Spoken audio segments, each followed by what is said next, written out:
What's going on YouTube? My name is Kiri and today we're going to be going over the Stamina Templar PvP build for the STONETHORN patch. Now I'm bringing you two different setups for the STONETHORN PvP build. They're both going to utilize a 5-piece damage set. The difference is a 5-piece damage set is going to be either between Briarheart, which is what I've been extensively using recently, and you can run Briarheart if you don't have a lot of PvE friends or if you're broke in ESO and don't want to run trials, don't want to pay for carries, whatever.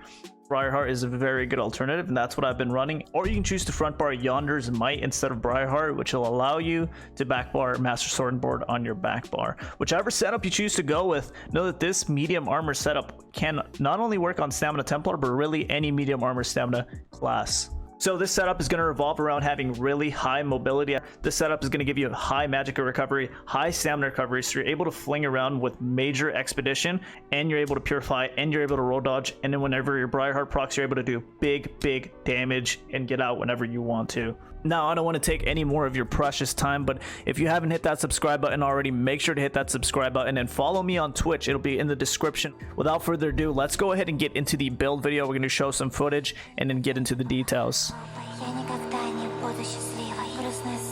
Грустная сука, да, это мой осознанный выбор. Я никогда не точила клыки, я сразу была рождена острозубой. Грустная сука, да, это мой осознанный выбор.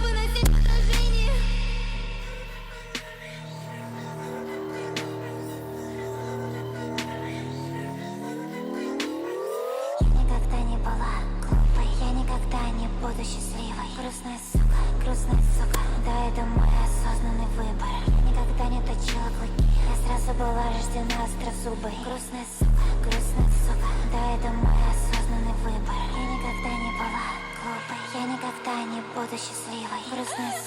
Грустная сука, да, это мой осознанный выбор. Я никогда не точила клыки, я сразу была рождена острозубой. Грустная сука, да, это мой осознанный выбор.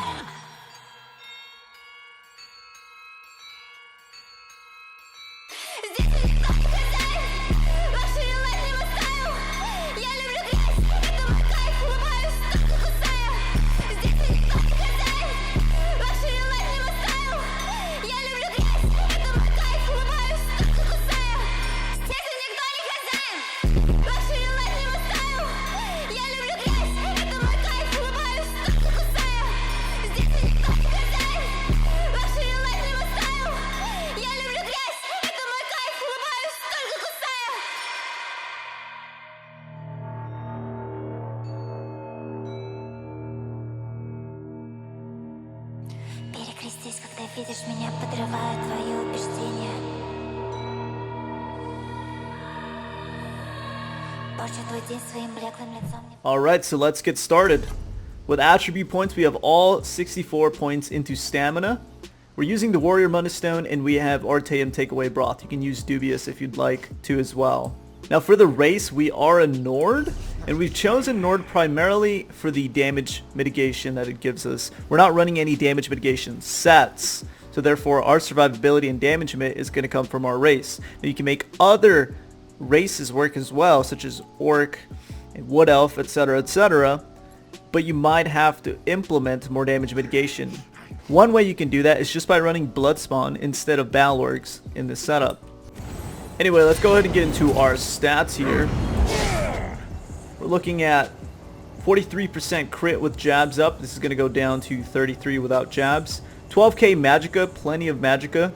Max health is going to be 21.3. In Citadel and PvP, it's going to jump up to about 27.7. 29k stamina. Pushing 1000 magicka and health recovery. Stamina recovery is 1900 with rally up. Our weapon damage is 3800, but that's because we're running Sharpen on our front bar, which loses 300 to 400 weapon damage. With our 5-piece up, which is going to be Briarheart and a weapon damage glyph. This is going to go up to, if we had Nirnhone, it'd be 5200. Since we don't have Nirnhone, it's going to be 4900, fully buffed. Of course, with sharpened. And then our resistances, with rune up, front bar. Standing in our rune, it's 28.5, 25.8. And on our back sword and board bar, 31k, 29k thanks to those Nord resistances.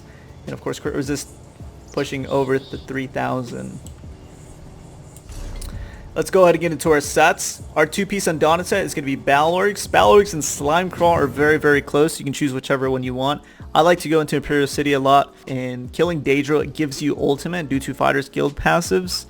So since we're going to have more ulti in Imperial City, I like to run Balorgs. Even in Cyrodiil, I'd still run Balorgs, and group PvP, I'd still run Balorgs. But Slime Crawl is a very good alternative since it does give you crit, and we are running Briarheart as our 5-piece on our front bar. And our last 5-piece is going to be Eternal Vigor, which gives us Magicka and Stam recovery as well as some health. The health recovery underneath 50% isn't as important. You do have to know is this is a very stat dense set, one of the most stat dense sets in the entire game. Because we get so much Magicka recovery and because we have a higher Magicka pool, we'll have plenty of Magicka sustain that we'll be able to utilize for high mobility thanks to Race Against Time and Extended Ritual. So the way we're running this is 2 heavy and everything else is medium. And it's going to be all prismatic glyphs on the armor. Now if you don't want to spend all that money, you can just put prismatic glyphs on the big pieces. That's the chest piece, the head, and the legs. And just do max stam and max health here.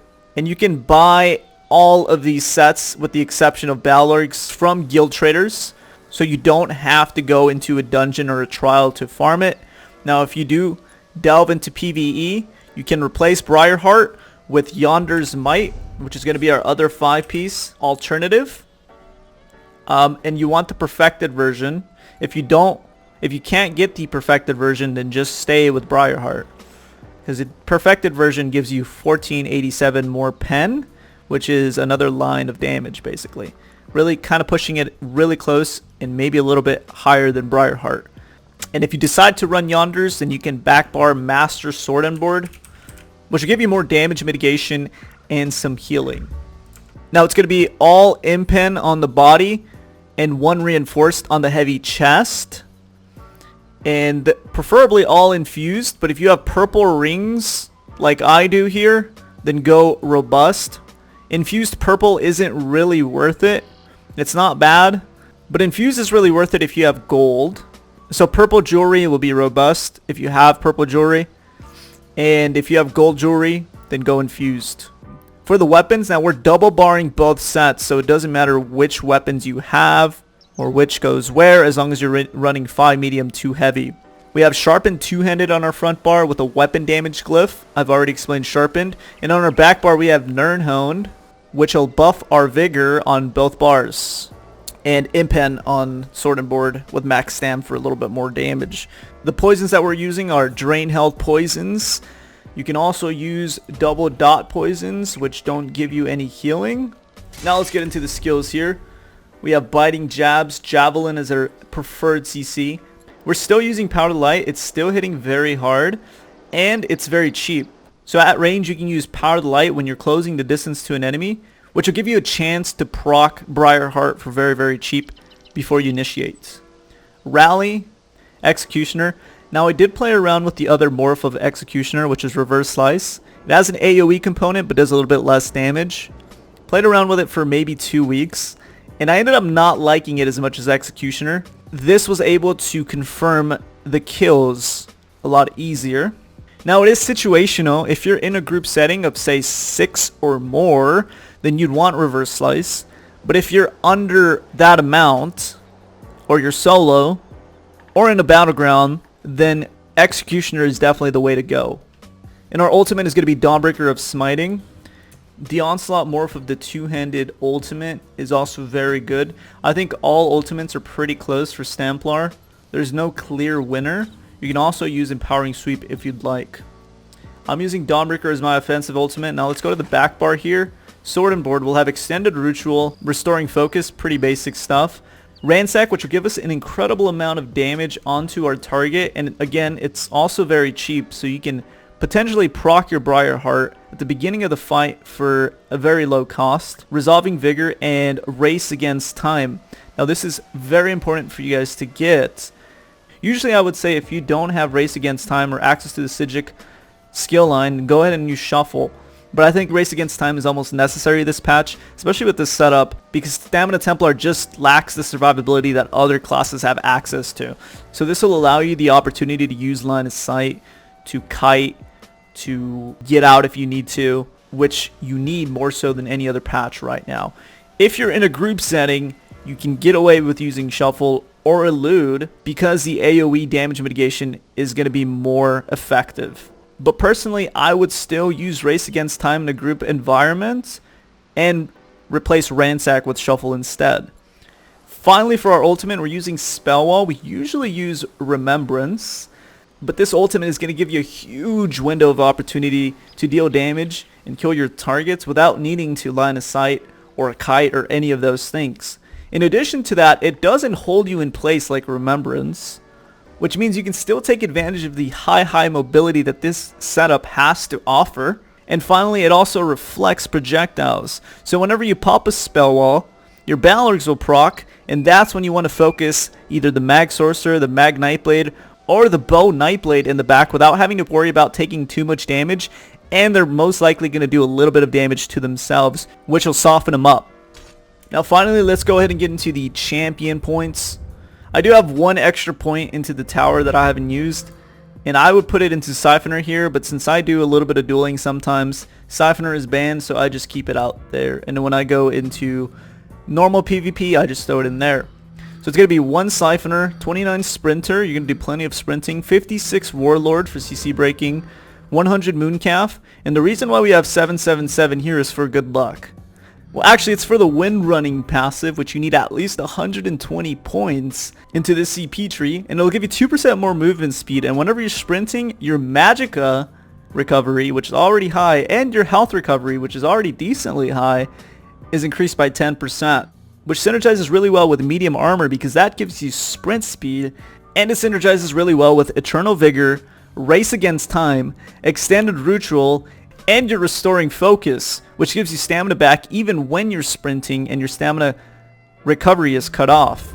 40 into Tumbling and 23 into Shadow Ward. For the blue tree, we have 27 into Bless for 7% more healing, 73 Master at Arms, 47 Physical Weapon Expert to get Tactician, so we need 120 points into the Atronach, so we can get off balance whenever you roll dodge, 48 Precise Strikes, 32 Piercing, and 43 Mighty. Finally, for the blue tree, we have Ironclad, 66 points, 49 into Resistant, 8, 43 in both Hardy and Elemental Defender, 34 Thick-Skinned. You need 120 points into this CP tree to get the Unchained passive, which will help your sustain tremendously, and 19 into Quick Recovery. Whew, that's going to be all for that video. YouTube, don't forget to hit that like button if you enjoy this type of content. Thank you all. Take care.